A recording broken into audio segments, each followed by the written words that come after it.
Hello dear friends, आज अपना एनाफिजियोसी topic है डाइजेस्टिव सिस्टम। तो इसमें क्या है, सबसे पहले बात ये है कि डाइजेशन किसको कहते हैं। ठीक है, डाइजेशन का मतलब होता है लार्ज फूड पार्टिकल को स्मॉल फूड पार्टिकल में चेंज करना। मतलब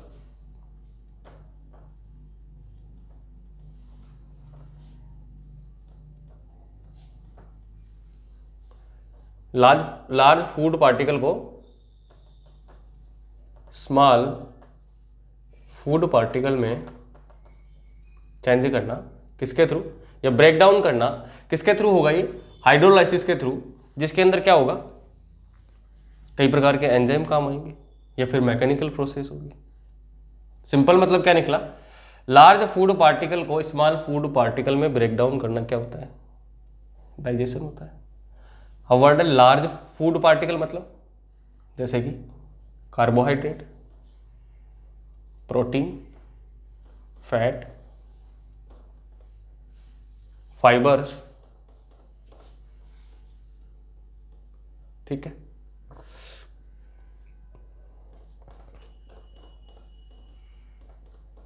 विटामिन,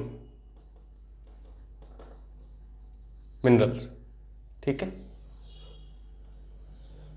इनका स्मॉल यूनिट में चेंज होना क्या होता है, या टूटना, ब्रेक डाउन करना क्या होता है, डाइजेशन। अब इसमें बात यह है कि इनका डाइजेशन क्या होता है, नहीं होता है। इनका डायरेक्टली क्या होता है, इनका डाइजेशन नहीं होता। डायरेक्टली क्या होता है, इनका अवशोषण होता है, एब्जॉर्प्शन होता है। डायरेक्टली क्या होता है, इनका अवशोषण होता है, डाइजेशन नहीं होता इनका।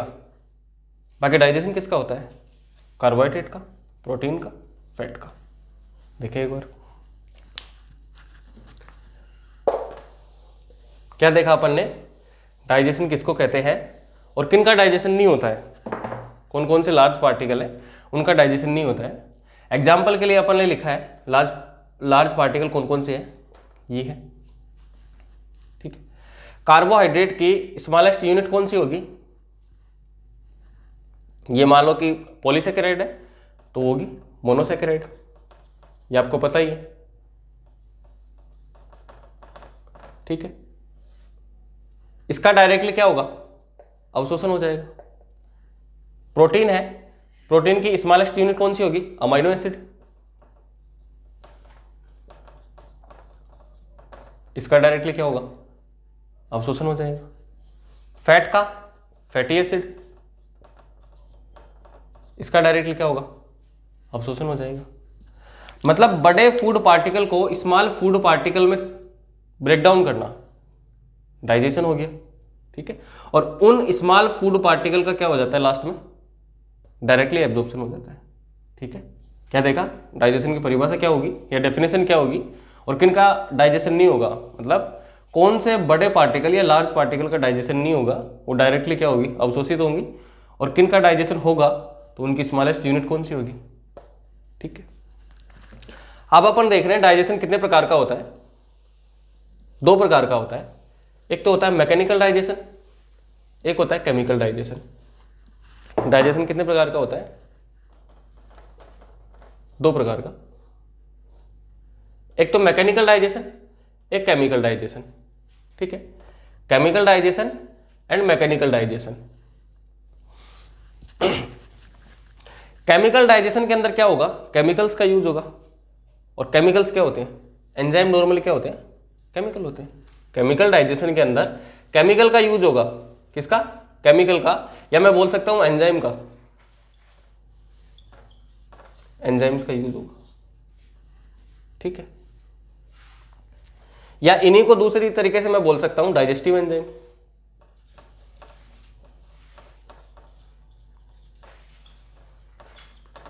जो कितने टाइप के होते हैं, तीन टाइप के होते हैं। ठीक है, केमिकली प्रोसेस के थ्रू बड़े फूड पार्टिकल को छोटे फूड पार्टिकल में तोड़ा जाता है इसके अंदर, केमिकल डाइजेशन के अंदर। ठीक है, केमिकल बोले तो डाइजेस्टिव एंजाइम, या दूसरी भाषा में बोलूँ या दूसरे तरीके से बोलूँ कि एंजाइम्स के थ्रू बड़े फूड पार्टिकल को छोटे फूड पार्टिकल में क्या हो जाता है, ब्रेक डाउन किया जाता है इसके अंदर, वो होगा केमिकल डाइजेशन। ठीक है। मैकेनिकल डाइजेशन क्या होगा, जिसके अंदर केमिकल का यूज नहीं होगा। ठीक है, ये एक मैकेनिकल प्रोसेस है, जैसे कि चेविंग, चबाना, फूड को चबाना। ओरल कैविटी के अंदर क्या करते हैं अपन, फूड को चबाते हैं। ठीक है, जैसे कि कार्बोहाइड्रेट के केस में पॉलीसेकेराइड को डाइसेकेराइड में यहाँ पर क्या किया जाता है, चेंज किया जाता है।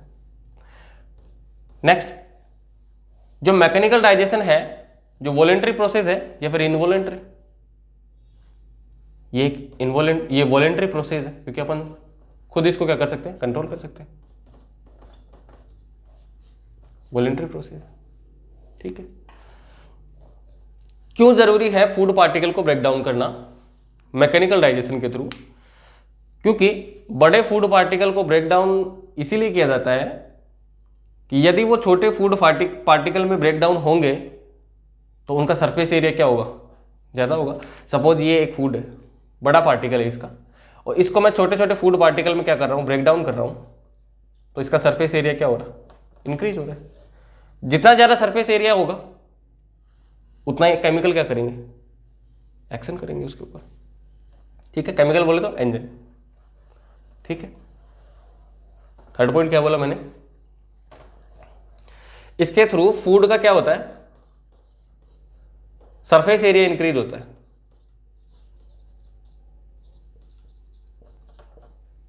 नेक्स्ट, ये कौन सी प्रोसेस है, ये प्रोसेस है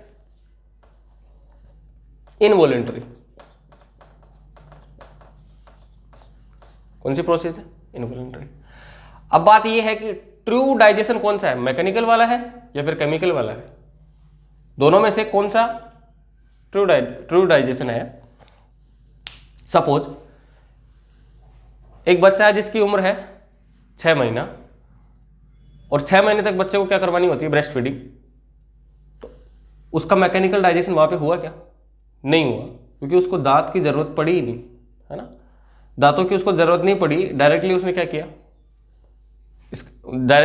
ब्रेस्ट फीडिंग की, और उसके बाद में क्या की, केमिकल डाइजेशन हुआ उसके अंदर।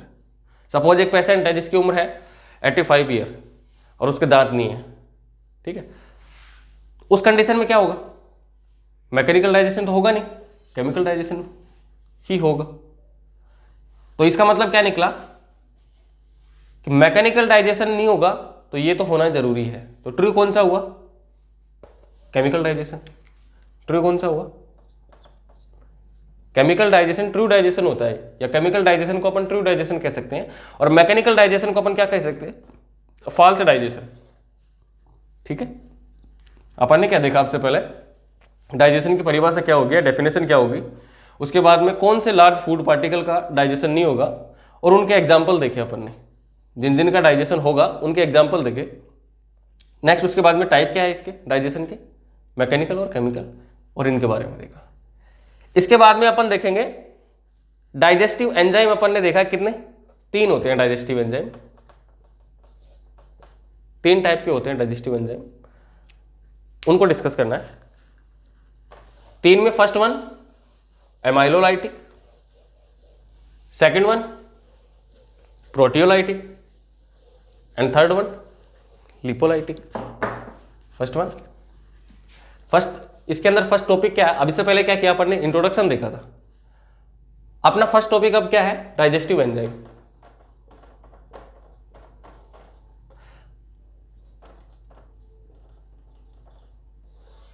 जो कितने होते, 3 होते।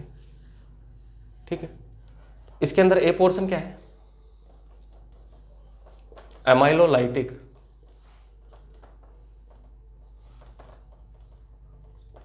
एंजाइम, एमाइलोलाइटिक एंजाइम किसका डाइजेशन करेगा, कार्बोहाइड्रेट का।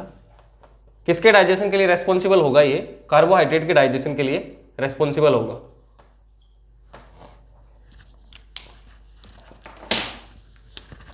किसके लिए, कार्बोहाइड्रेट।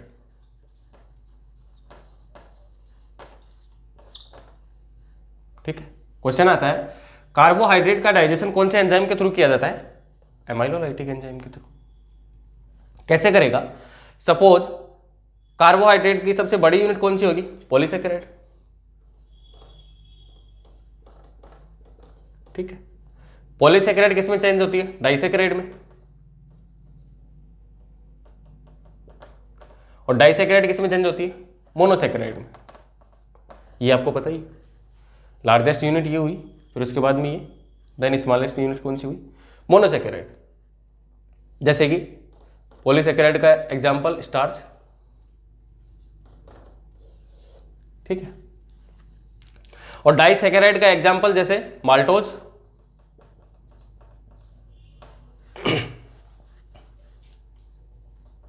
Sucrose and lactose. ठीक है, कैसे बनते हैं ये? Glucose plus glucose and glucose plus fructose and glucose plus galactose. ठीक है, तो पॉलीसेकेराइड से डाइसेकेराइड में चेंज होने के लिए कौन से एंजाइम की रिक्वायरमेंट होगी? टाइलिन या स्लाइवरी अमाइलेज। पॉलीसेकेराइड से डाइसेकेराइड में चेंज करने के लिए टाइलिन या फिर स्लाइवरी एमाइलेज एंजाइम की क्या होती है? रिक्वायरमेंट होती है। अब डाइसेकेराइड से मोनोसेकेराइड में चेंज करने के लिए कौन से एंजाइम की रिक्वायरमेंट होगी? सपोज डाइसेकेराइड है माल्टोज, तो उसके लिए कौन से एंजाइम होगा? माल्टेज। सुक्रोज के लिए सुक्रेज।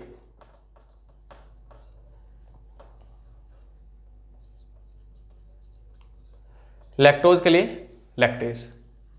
ठीक है, देन उसके बाद में मोनोसेकेराइड में ये चेंज हो जाएंगे, और मोनोसेकेराइड बोले तो स्मॉलेस्ट यूनिट क्या होगी?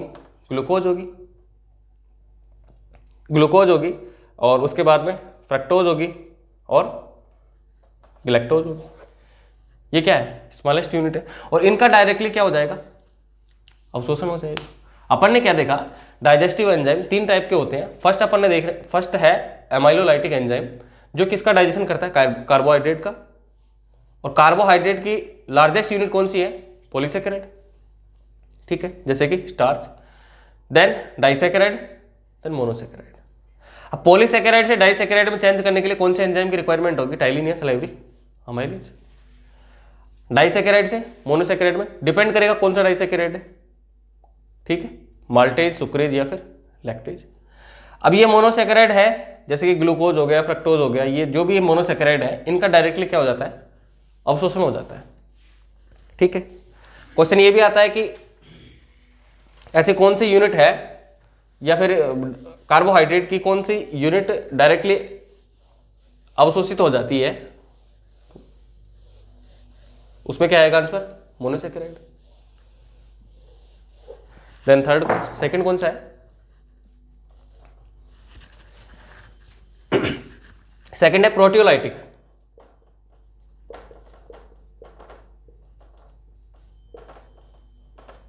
प्रोटियोलाइटिक एंजाइम ये किसके डाइजेशन के लिए रेस्पॉन्सिबल है?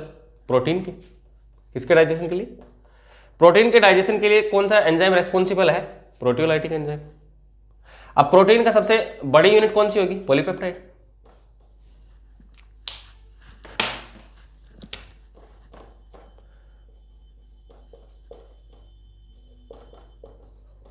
पॉलीपेप्टाइड किस में चेंज होगी? पेप्टाइड में।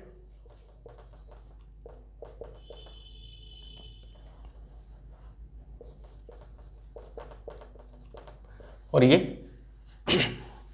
प्रोटीन की स्मॉलेस्ट यूनिट कौन सी होगी? Amino acid. ये डायरेक्टली एब्जॉर्ब हो जाएगी किसमें? ब्लड में।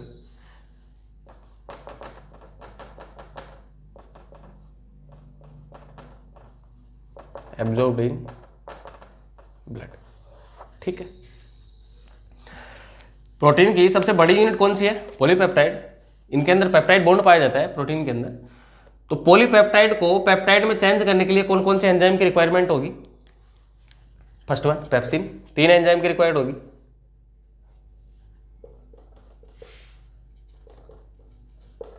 Trypsin and chymotrypsin.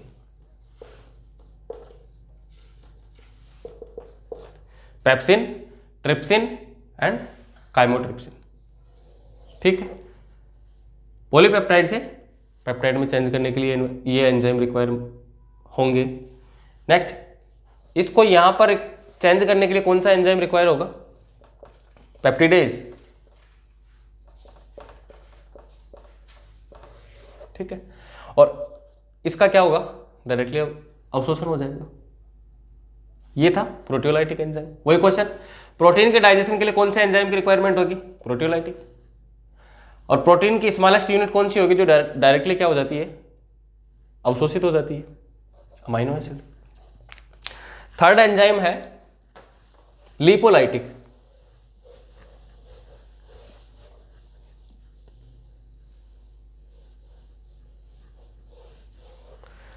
लिपोलाइटिक किसके लिए रेस्पॉन्सिबल होगा? किसके डाइजेशन के लिए रेस्पॉन्सिबल होगा? लिपिड के।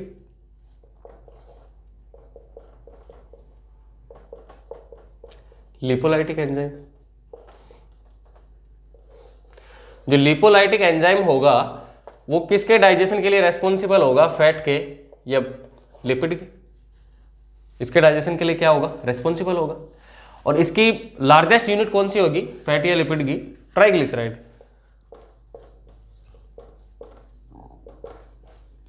ट्राइग्लिसराइड किस में चेंज होगी? ट्राइग्लिसराइड में। ठीक है,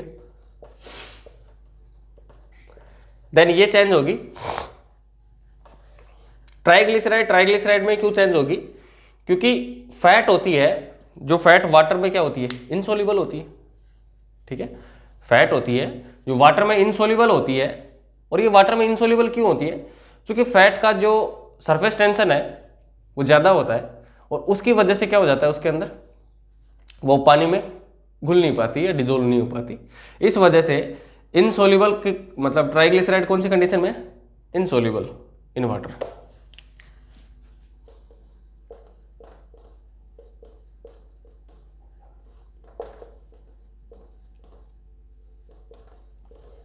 ठीक है,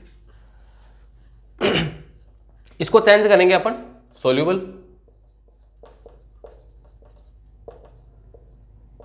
इन वाटर। ये चेंज होगी मोनोग्लिसराइड में। और मोनोग्लिसराइड फिर किस में चेंज होगी? फैटी एसिड में। और फैटी एसिड का डायरेक्टली क्या होगा?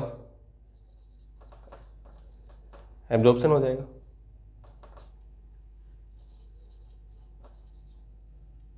Directly absorbed in blood. अब ये कैसे चेंज हुई है देखना अपने को। इनसोल्यूबल ट्राइग्लिसराइड से सोल्यूबल ट्राइग्लिसराइड में चेंज करने के लिए अपने को बाइल साल्ट की रिक्वायरमेंट होती है। किसकी रिक्वायरमेंट होती है? बाइल साल्ट की। जितनी अमाउंट में फैट होगी उतनी अमाउंट में क्या होगी? बाइल साल्ट आते हैं। और आते कहां से? ये लीवर से। ठीक है, लीवर रिलीज करेगा बाइल साल्ट को इनसोल्यूबल से सोल्यूबल में चेंज करने के लिए। ठीक है, और इनसोल्यूबल फैट को सोल्यूबल फैट में चेंज करने के लिए इनसोल्यूबल फैट को सोल्यूबल फैट में चेंज करना बाय द बाइल साल्ट। और इस प्रोसेस को अपन कहते हैं क्या? इमल्सिफिकेशन या फिर पाइसीकरण।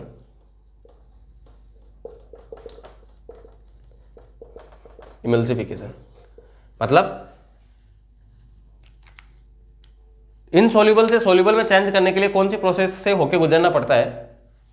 फैट कंटेंट को इमल्सिफिकेशन। ठीक है, और वो किसके थ्रू होता है? लीवर के थ्रू बाइल साल्ट रिलीज किए जाते हैं और वो बाइल साल्ट क्या करते हैं? इसको सोल्यूबल कंडीशन के अंदर चेंज करते हैं। ठीक है, अब ट्राइग्लिसराइड हो गया ये सोल्यूबल कंडीशन में। अब सोल्यूबल से ये किस में चेंज होगा? मोनोग्लिसराइड में। उसके लिए कौन सा एंजाइम की रिक्वायरमेंट होगी?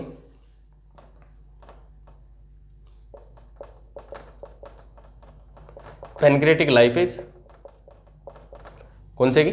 पैनक्रियाटिक लाइपेज एंजाइम की रिक्वायरमेंट होगी। और मोनोग्लिसराइड से फैटी एसिड में चेंज करने के लिए या चेंज होने के लिए कौन से एंजाइम की रिक्वायरमेंट होगी? Intestinal lipase. ठीक है, देन ये फैटी एसिड हो गया। ये स्मॉलेस्ट यूनिट है और ये डायरेक्टली क्या होगी, अवशोषित हो जाएगी ब्लड के अंदर। ठीक है, अपन ने क्या देखा कि डाइजेस्टिव एंजाइम 3 प्रकार के हैं, जिसमें तीसरा कौन सा है, लिपोलाइटिक, जो फैट का डाइजेशन करेगा। और फैट होती है जो नॉर्मली क्या होती है, इनसोल्यूबल होती है पानी के अंदर।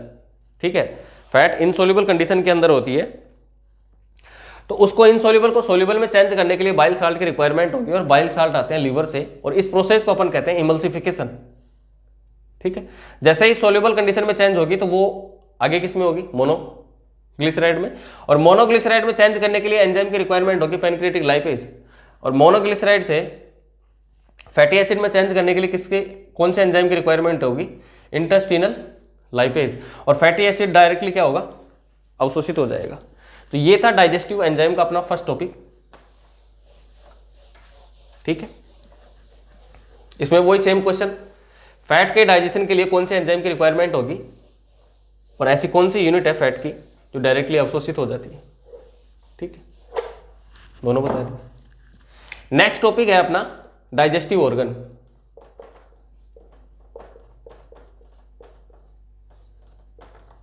ठीक है, डाइजेस्टिव ऑर्गन, डाइजेस्टिव ऑर्गन भी 2 प्रकार के होते हैं, एक तो मेन होते हैं और एक एसेसरी होते हैं। मेन जैसे एक तो मेन और एक एसेसरी ऑर्गन। ठीक है, मेन और एसेसरी ऑर्गन। मेन ऑर्गन जैसे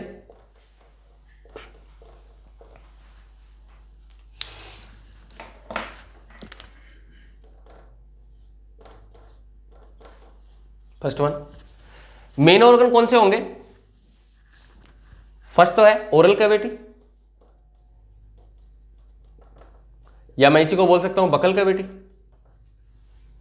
ठीक है, इसके बाद में कौन सा आता है, फेरिंग्स, फेरिंग्स के बाद में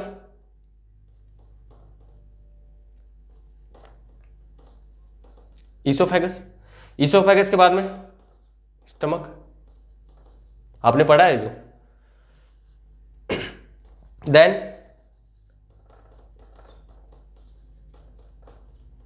small intestine, then large intestine. मतलब मेन ऑर्गन कौन कौन से होंगे, ओरल कैविटी या बकल कैविटी होगा, देन फेरिंग्स होगा, then oesophagus, then stomach, then small intestine और लार्ज इंटेस्टाइन। ये तो होंगे मेन ऑर्गन, डाइजेस्टिव ऑर्गन। अब एसेसरी ऑर्गन देखना है अपने को। एसेसरी ऑर्गन जैसे क्या क्या होंगे, लीवर हो गया, पैनक्रियाज होगा, थर्ड गॉल ब्लैडर हो गया, fourth and fifth and sixth teeth हो गए, सलाइवरी ग्लैंड हो गई एंड टंग हो गई, teeth, salivary gland and tongue. ठीक है, इसके अलावा लीवर, पैनक्रियाज और गॉल ब्लैडर। ये है डाइजेस्टिव ऑर्गन, मेन और एसेसरी। ये था अपना सेकंड टॉपिक। और इस लेक्चर का थर्ड और लास्ट टॉपिक कौन सा है, डाइजेस्टिव जूस। अपनी बॉडी में कितने टाइप के डाइजेस्टिव जूस सीक्रेट होते हैं, तो वो होते हैं 5 टाइप के। कौन कौन से,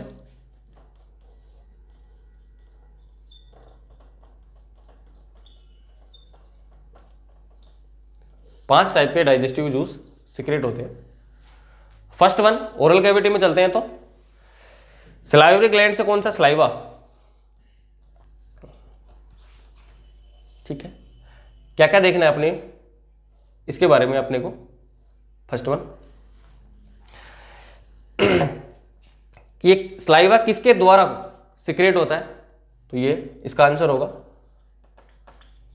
salivary gland. Saliva salivary gland के द्वारा क्या होगा, सीक्रेट होगा। और ये सलाइवा सलाइवरी ग्लैंड के द्वारा सीक्रेट होगा, जो कहां पर होगा, ओरल कैविटी के अंदर। कहां पर होगा, ओरल कैविटी, या कहां पर मतलब किसके द्वारा होगा, तो सलाइवरी ग्लैंड के थ्रू। और कहां पर होगा, ओरल कैविटी के अंदर। ठीक है, अब इसकी पीएच देखते हैं, इसकी पीएच कितनी होती है। नॉर्मली इसकी पीएच होती है 6.7। कितनी पीएच होती है? 6.7। तो इसको मैं बोल सकता हूं स्लाइटली एसिडिक।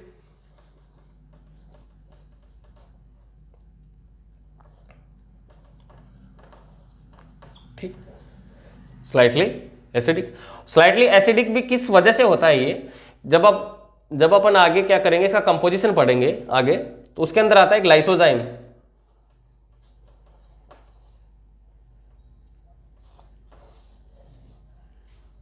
इस वजह से, लाइसोजाइम की वजह से क्या होता है, ये स्लाइटली एसिडिक होता है। ये था अपना फर्स्ट जूस जिसका नाम है सलाइवा। मतलब किसके द्वारा सिक्रेट होता है ये? सलाइवरी ग्लैंड के थ्रू। कहां पर होता है? ओरल कैविटी के अंदर। पीएच कितनी होती है? 6.7।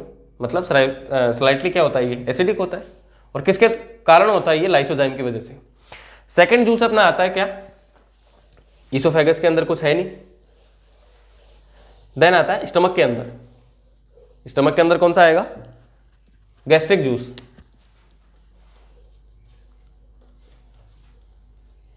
Gastric juice. ठीक है, वही सेम कंडीशन। गैस्ट्रिक जूस है, कहां से सीक्रेट होगा? गैस्ट्रिक ग्लैंड से।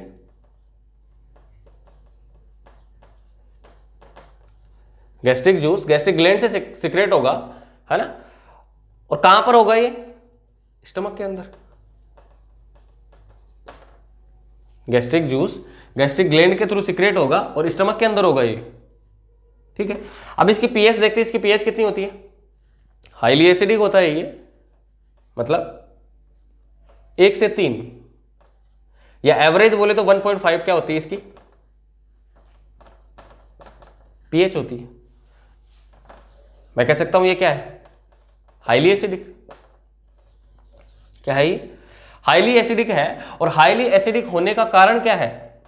Hydrochloric acid. हाइड्रोक्लोरिक एसिड की वजह से ये हाईली एसिडिक होता है, जिसकी वजह से इसका पीएच क्या होता है? 1.1 से 3 इसकी रेंज में होता है। और इसका एवरेज क्या होता है? 1.5।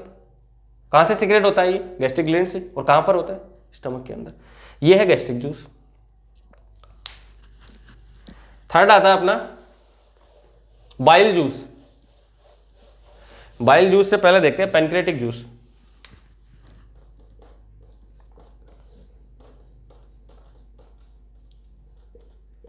पैनक्रेटिक जूस, वही सेम कंडीशन। पैनक्रेटिक जूस कहां से सीक्रेट होगा? Exocrine part of pancreas. Exocrine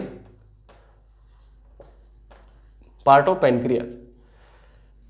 ठीक है, एंडोक्राइन से करेंगे तो एंडोक्राइन से तो क्या होगा? हार्मोन का सिक्रेशन होगा। लेकिन यहां पर किसकी रिक्वायरमेंट है? एंजाइम की। ठीक है, तो पैनक्रियाज का जो एंडोक्राइन पोर्शन होगा या एक्सोक्राइन पोर्शन होगा, एक्सोक्राइन पोर्शन से क्या होगा? पैनक्रेटिक जूस का सिक्रेशन होगा। मतलब पैनक्रेटिक जूस पैनक्रियाज के एक्सोक्राइन पोर्शन से क्या होगा? सिक्रेट होगा।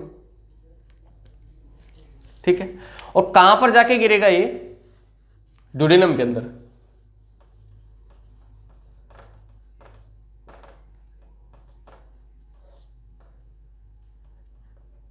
ठीक है, देखो ये है स्टमक, ये हो गया ड्यूडेनम।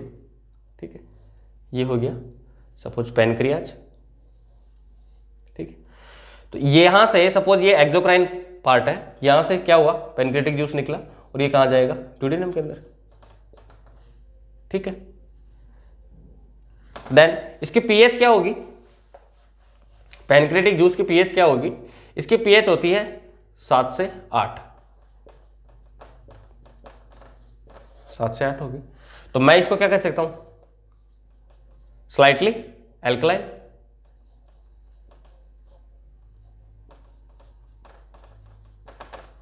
Slightly alkaline. और स्लाइटली एल्कलाइन किसकी वजह से होगा? ये बाइकार्बोनेट की वजह से। किसकी वजह से? बाइकार्बोनेट की वजह से।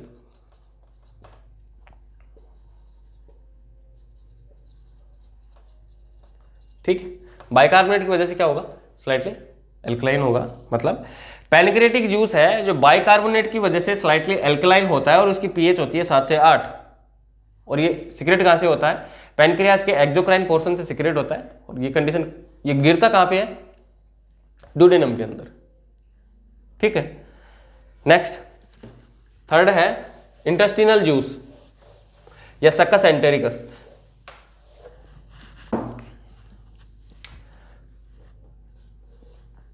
इससे पहले लेते हैं बाइल जूस। बाइल जूस कहां से सिक्रेट होता है? लीवर के थ्रू।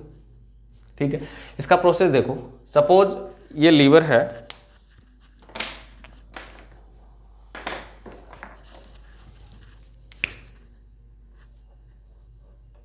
ठीक है, ये दोनों लोब है और यहां पर प्रेजेंट है गोल ब्लेडर, यहां से डक्ट गई। ठीक है,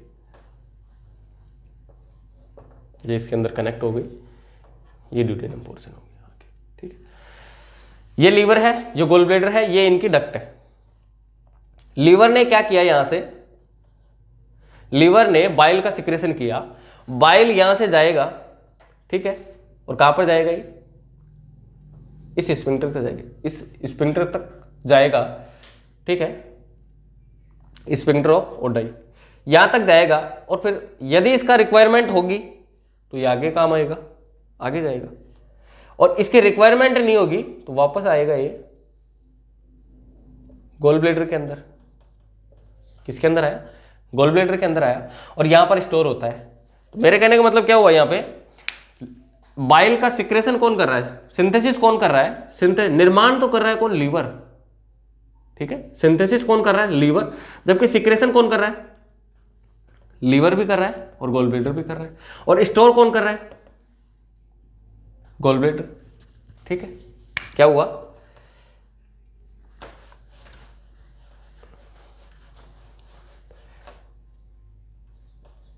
सिंथेसिस कहां से होगा इसका? सिंथेसिस होगा लीवर से। सिक्रेशन कहां से होगा? सिक्रेशन होगा लीवर प्लस में गोल ब्लेडर, दोनों से। आएगा क्वेश्चन ये। देन थर्ड, स्टोर कहां पे होता है? ये गोल ब्लेडर में। ठीक है, इसकी पीएच कितनी होती है? वही 7 से 8 पीएच होती है, या 7 से 8 पीएच होती है। 7 से 8 पीएच हुई, इसका मतलब क्या हुआ? Slightly alkaline. और स्लाइटली एल्कलाइन किसकी वजह से हुआ? वही बाइकार्बोनेट की वजह से। मैंने क्या बोला? जो बाइल जूस है, जो बाइकार्बोनेट की वजह से स्लाइटली क्या होता है? एल्कलाइन हो जाता है। बाइकार्बोनेट होता है जो बाइल जूस होता है, जो स्लाइटली क्या होता है? एल्कलाइन होता है। और किसकी वजह से होता है? बाइकार्बोनेट की वजह से। फिर से एक बार देखना, जो बाइल जूस होता है बाइकार्बोनेट की वजह से स्लाइटली एल्कलाइन होता है और इसकी पीएच होती है 7 से 8। ठीक है, देन इसका निर्माण कहां पे होता है? लीवर में। स्टोर कहां पे होता है? गोल ब्लेडर में। और सिक्रेशन कौन कौन करता है? लीवर और गोल ब्लेडर दोनों। ये है बाइल जूस। 5th नंबर का जूस कौन सा है? Intestinal juice.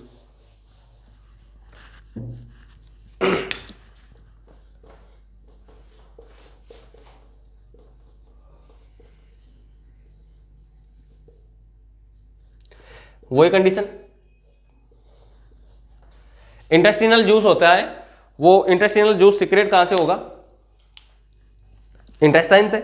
और इंटेस्टिनल जूस सिक्रेट इंटेस्टाइन से होगा, कौन सी से होगा? वो इंटेस्टिनल जूस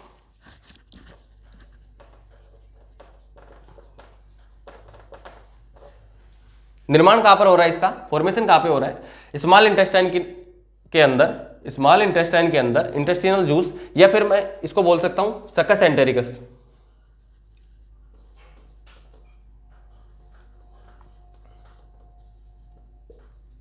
ठीक है, सक्कस एंटेरिकस, इसका निर्माण होता है स्मॉल इंटेस्टाइन के अंदर।